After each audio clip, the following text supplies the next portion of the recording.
ಬೆಂಗಳೂರಿನ ಅರಮನೆ ಮೈದಾನದಲ್ಲಿ ಕಂಬಳ ನಡೆಸೋಕೆ ಅಡ್ಡಗಾಲು ಹಾಕಿದ್ದ ಪೆಟಾಗೆ ಈಗ ಸುಪ್ರೀಂ ಕೋರ್ಟ್ ಬಿಗ್ ಶಾಕ್ ನೀಡಿದೆ. ಕರಾವಳಿ ಸಂಸ್ಕೃತಿ ಬೇರೆ ಕಡೆ ಪ್ರದರ್ಶನವಾದರೆ ತಪ್ಪೇನು ಎಂದು ಕೇಳುವ ಮೂಲಕ ನ್ಯಾಯಾಲಯ ಪೆಟಾ ಅರ್ಜಿಯನ್ನು ವಜಾಗೊಳಿಸಿದೆ. ದೆಹಲಿಯಲ್ಲಿ ಇಂದು ನಡೆದಿದ್ದೇನು? ಇಲ್ಲಿದೆ ಕಂಪ್ಲೀಟ್ ಡೀಟೇಲ್ಸ್.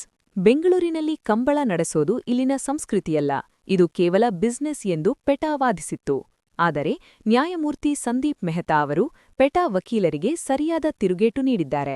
ಸಂಸ್ಕೃತಿಯನ್ನು ಒಂದು ಪ್ರದೇಶಕ್ಕೆ ಸೀಮಿತಗೊಳಿಸುವುದು ಸರಿಯಲ್ಲ, ಬೇರೆ ಜಿಲ್ಲೆಯ ಜನರಿಗೂ ನಮ್ಮ ಪರಂಪರೆ ತಿಳಿಯಲಿ ಎಂದು ಕೋರ್ಟ್ ಹೇಳಿದೆ.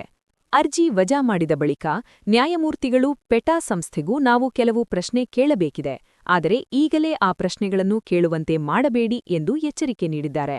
ಈ ಮೂಲಕ ಕಂಬಳದಂತಹ ಜನಪದ ಕ್ರೀಡೆಗಳ ಮೇಲೆ ಪದೇ ಪದೇ ಆಕ್ಷೇಪ ಎತ್ತುವವರ ವಿರುದ್ಧ ನ್ಯಾಯಾಲಯ ಅಸಮಾಧಾನ ವ್ಯಕ್ತಪಡಿಸಿದೆ.